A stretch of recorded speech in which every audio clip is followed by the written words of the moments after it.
afternoon, ladies and gentlemen. My name is Dan Morris. I work here at the Montgomery County Sheriff's Office in the administration section. Part of my job is public information officer, so many of you I've had a chance to meet. A little bit of how we're going to run the afternoon is I'll give you a quick, brief statement. I'm going to introduce Sheriff Tommy Gage to you for a brief statement and a quick update on some of the events that has occurred. He'll turn it back over to me, and I'll bring you up to speed on where we feel like we are today in the investigation. And then Captain Zehner, Bruce Zehner, will have a moment to address you.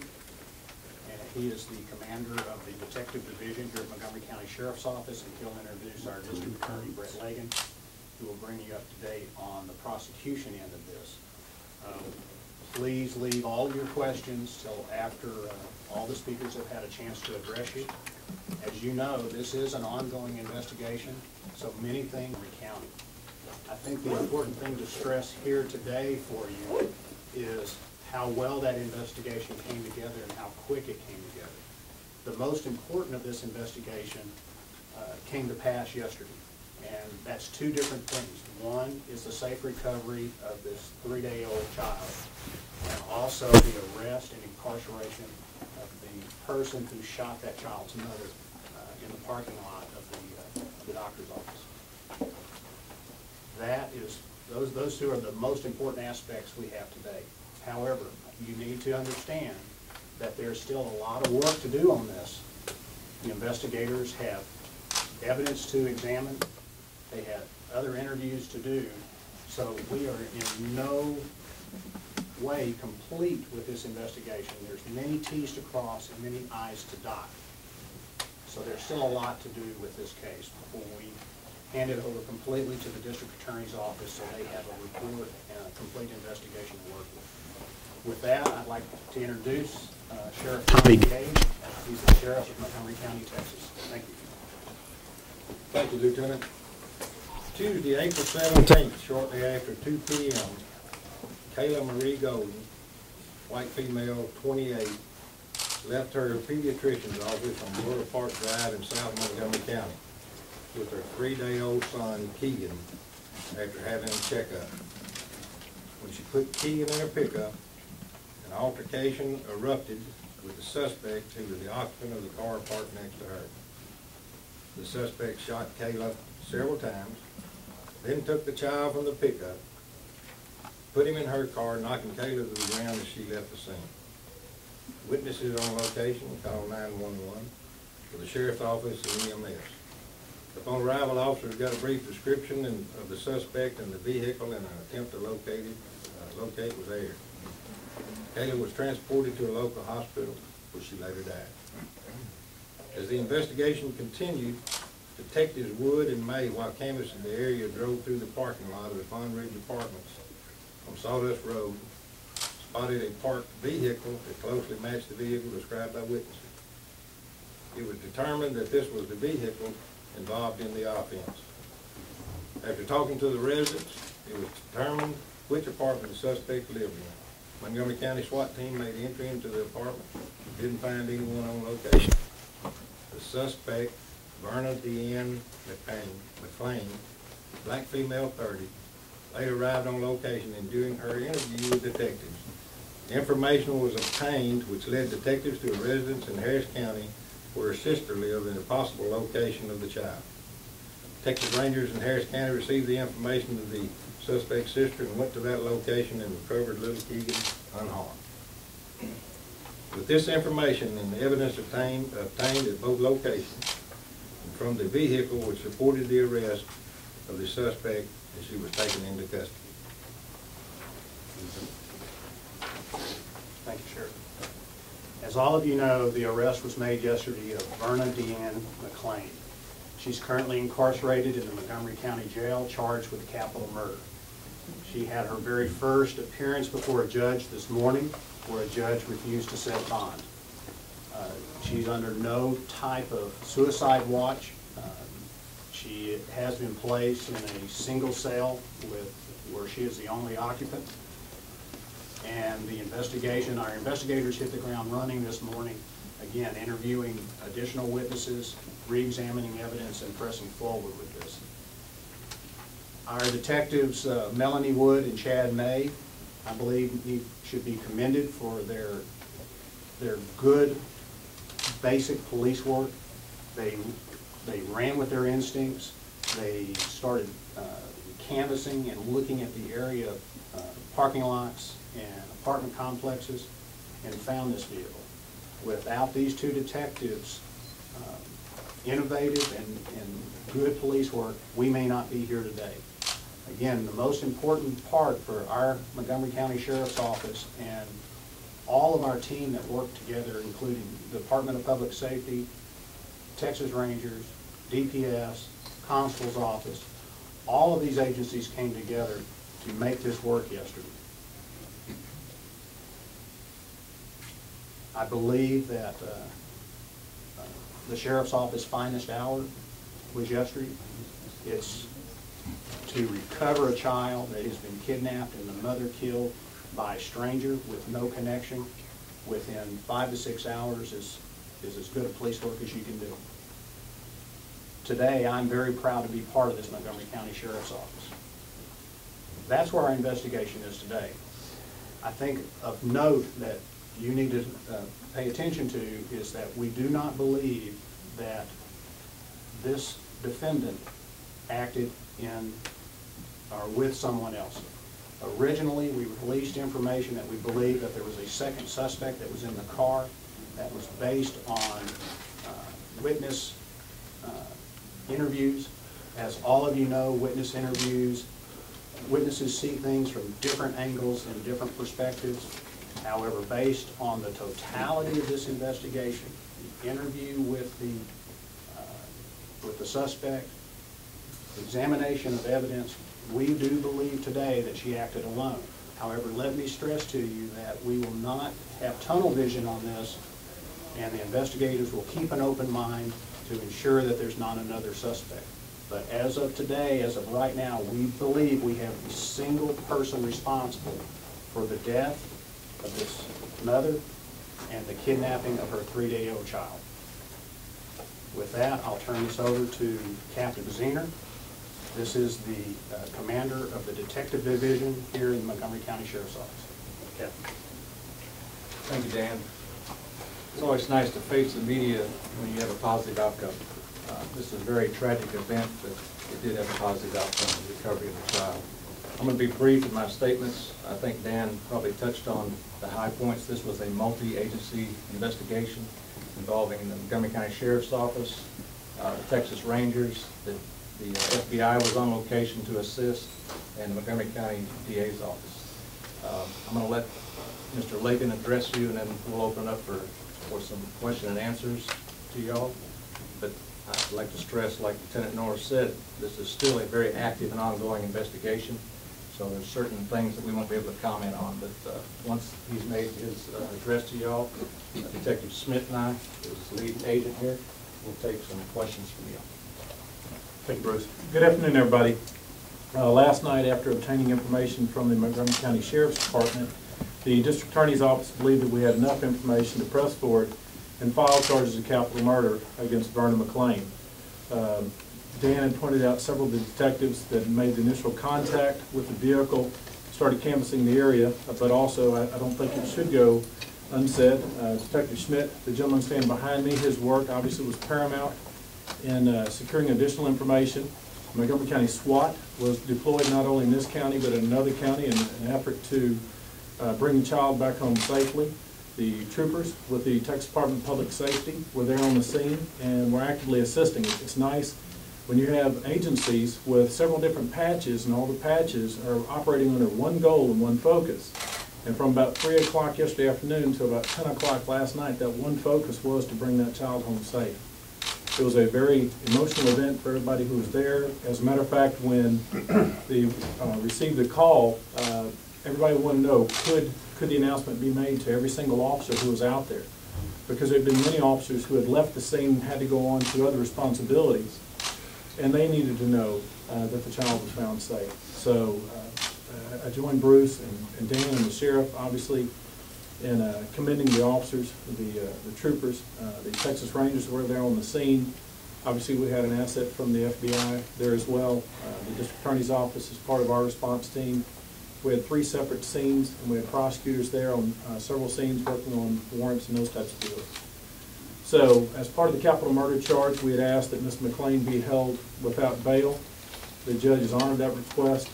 Currently, Ms. McLean is in custody and is facing the charges of capital murder. The investigation is continuing. The investigation is ongoing. And many of the questions that we're receiving are somewhat premature, particularly when you think of the fact that the first 5 hours were primarily spent doing what you're supposed to as part of a criminal investigation, but every single resource out there was looking for this child, and they brought it home safely. So I commend the Sheriff's Department, I commend the state of Texas, and I commend every single person in this room. And thank you for your time. Okay. Ladies and gentlemen, we'll entertain some questions, and you can direct those questions to the person that you The first question I think that we'd all like to know is the motive.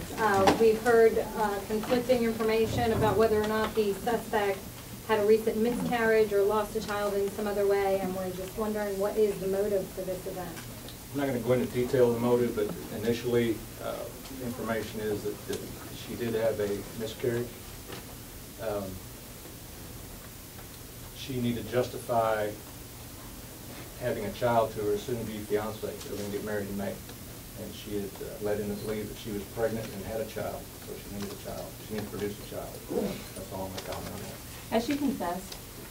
She has given a statement, yes, that would indicate that she was responsible for this, yes. So did she stalk this victim, or was she just looking for anybody that came out? Investigation so far would indicate that this was a random choice on her part. I think she knew the patterns at the pediatric center where she was at because she'd taken her children there in the past, but there's nothing to indicate that this was anything beyond planning further than that. Are her children here with her? Miss McLean's children, are they here with her as well? In Montgomery County or Harris County? Yes. Who has the children now? I don't know. How many kids does she have? 2 that I know of. Like I said, we're still getting into the investigation. Last night, as Mr. Ligon said, was focused on the recovery of the child and trying to get someone in custody. That's where the focus was all night until maybe 3 o'clock this morning. So the investigators just now going back over the canvases that we done yesterday, videotape that they've been searching for all the businesses in that area off Borough Park, and trying to put all that together. That's going to take a while. And what about the father? I just spoke to the father of the baby, and he says he's not had a real briefing from any of you and has not been given kind of firsthand information about what's going on with the investigation and things like that. Yeah, I spoke to a gentleman that represented the father this morning. I spoke with them last night. As far as details of the investigation, it's not our policy to give out all that information until we have a grasp on what's really happening, because I don't like to give false information to a family member. Once we got a firm grasp of the situation, I had a detective call them and brief them. Is there any additional... What do you mean by that she needed to justify having a child to the fiance? I'm sorry, I don't understand that. I'm sorry, I didn't hear the question. I said, what do you mean by she needed to justify having a child to her fiance? I don't understand. She told him she was pregnant and had given birth to a child. By him? By him. But the child that she kidnapped was white. I understand that. Was the fiance white? No. Is she representing this as her baby? Is that? She represented this as her child, yes. The sister, she took the baby to the sister. Did the sister call authorities or think this odd, or? Of course, an investigation led us to the sister. Led us to the sister in Houston. Once on location, she came forward with information that she had the child, that the child had been brought there. That's one of the details we're trying to work through right now. And I think, John, we're doing interviews right now to establish how the child got there and who actually brought the child to the location in Houston. Do you expect anyone else to face charges beyond her? Very possible. Is there anything beyond her statement, like surveillance, that would indicate that yes, indeed, she did act alone? surveillance video from any of those businesses, anything like that, that would prove she was alone? We have not seen all the video that is recovered. As of right now, all indications she acted alone, yes. Did the fiancé ever see the child? Did she actually get to the point where she presented this child to the fiancé? Have you spoken to him yet? Where is he? He is in an interview. No, the child was never presented to him. And I'm sorry, she told the fiance she had given birth, Yes. but the fiance had not seen this child she's supposedly given birth to, so she kidnapped this child Right. to try and say, this is the child I told you I gave birth to. How long ago did she miscarry? I don't have the exact date. I'm not going to get into more of the motive. It's still ongoing. It's active investigation. I'm not going to comment on that. Can you talk about the When weapon she use? came When she came up to your detectives at the SWAT scene, was she initially trying to say, help you, or did she come up and just say, I'm involved in this? When she approached detectives at the Fawn Ridge location, she approached us with that she had information regarding the vehicle that we were looking for. She knew from the media that we were looking for that specific vehicle, and she knew she was associated with that. But was she trying to be helpful, or did Yes. she? Oh, so she tried to say like I was a helpful witness at first? She was coming forth with information to be cooperative.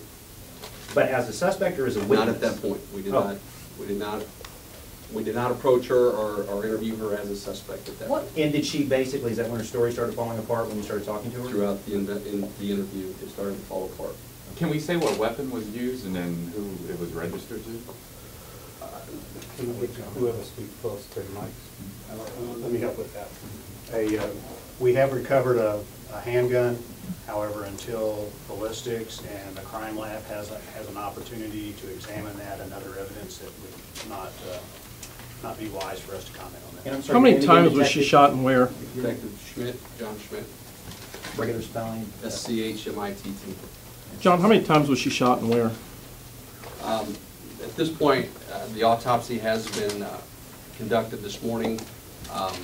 There are still some questions as to the number of times, so I'm not, multiple is the best that I can tell you. Can you tell us at all about her state of mind? Does she appear remorseful? Yes, she does appear remorseful for what happened. Does she appear remorseful for the shooting or for the fact that she got caught? I'm just going to say she appears remorseful at this point. And what about her children? Where are they? Her children are with a family member in Montgomery County. Has she been in the Houston, Montgomery, or Harris, Montgomery County area long? Because we saw that she had some ties to California as well. Since 2010. Okay. Do you have any idea that her sister was aware, other than the fact that she brought home this child or to take care of this child? That is still part of the ongoing investigation.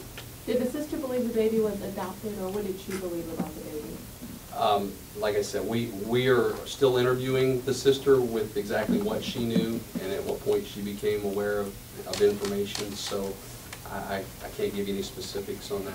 Was that gun found in her car or her apartment, the gun? What, I'm sorry? Was the gun found in her car or in her apartment? The gun was recovered in the apartment. Does she have a previous criminal record? I'm not at liberty to discuss that. Do you know where she was practicing? She's a vocational nurse. Do you know where she was practicing? She was practicing in Harris County. Do you know? She has a job in Harris County. Do you know where? What facility? Not right off the top of my head. She has given it to us, but I don't recall. Is it a hospital or a nursing home or It's a something? It's a staffing agency that she works through that places you as they need the help for a nurse. Do you remember the name of the agency mentioned? I don't know offhand, no. Did she Do you have indicate? any information about that verbal altercation initially and what that was about, how the suspect was able to get the victim's attention and?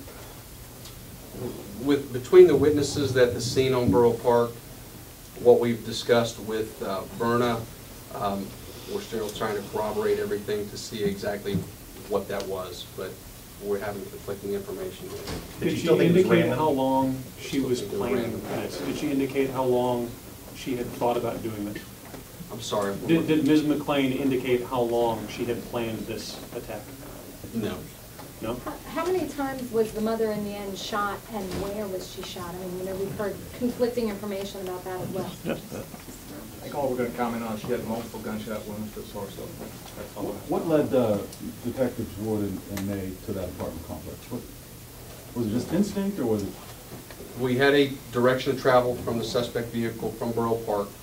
We knew of multiple apartment complexes in that area, and they just started canvassing the area, to see if they might be able to come across some information or the vehicle.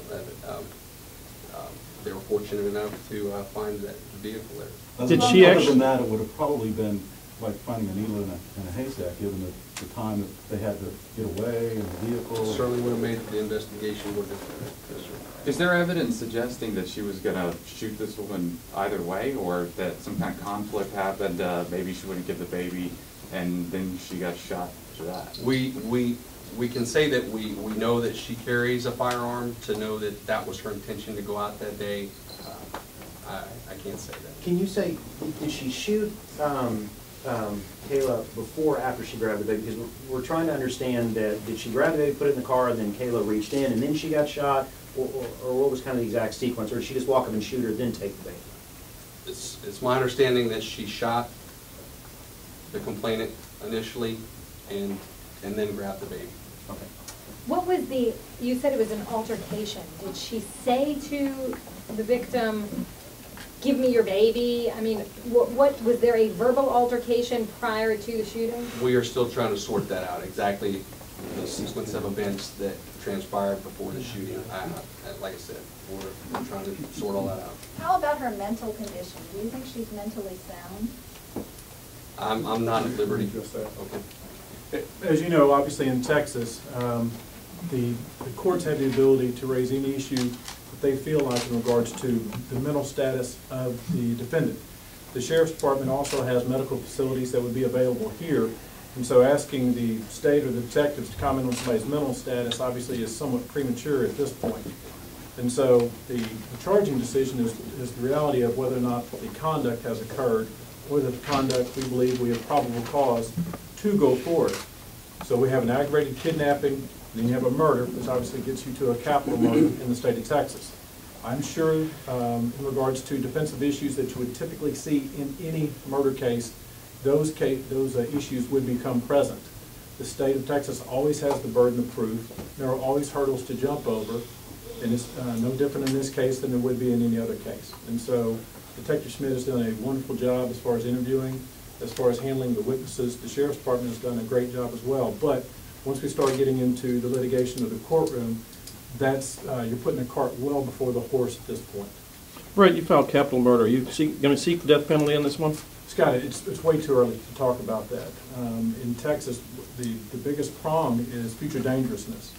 And so you have to, the jury would have to believe that not only were these actions of a typical criminal defendant, were the actions that would make them liable for a capital murder conviction, but then they would have to look at the facts of any particular defendant and see whether or not everything led up to it. You know, the history of Texas, obviously there's a large history of males and a very, very few females that are on death row. And it's for a myriad of reasons: criminal history, conduct, the way they act, the way they perform, remorse, mental status. All those things are the type of things that I will be personally reviewing.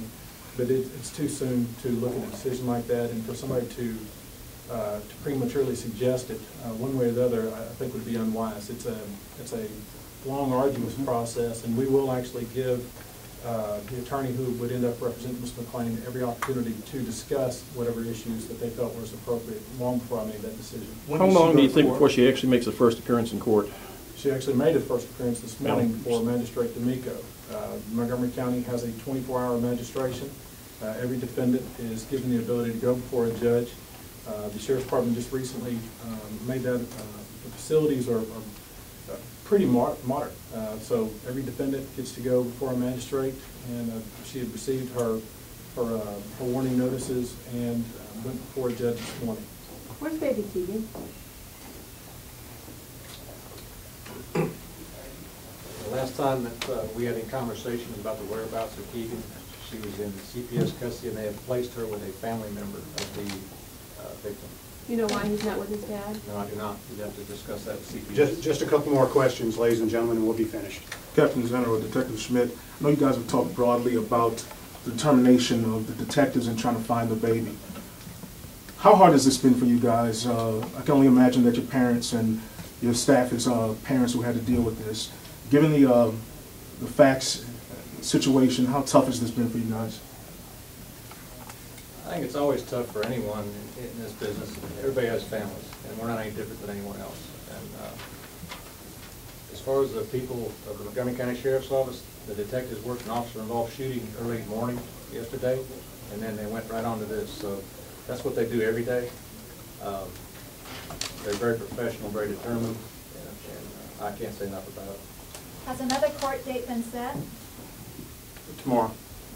What time and what court? It's going to be, I think we can check the mic so we can Ms. McLean will have an appearance before the 9th District Court, Judge Fred Edwards, tomorrow morning at 9 a.m. Did she happen to have a concealed handgun? Do you know? I'm not aware of that. I think we're through, ladies and gentlemen. Thank you very much for you being here today, and we're finished. Thank you.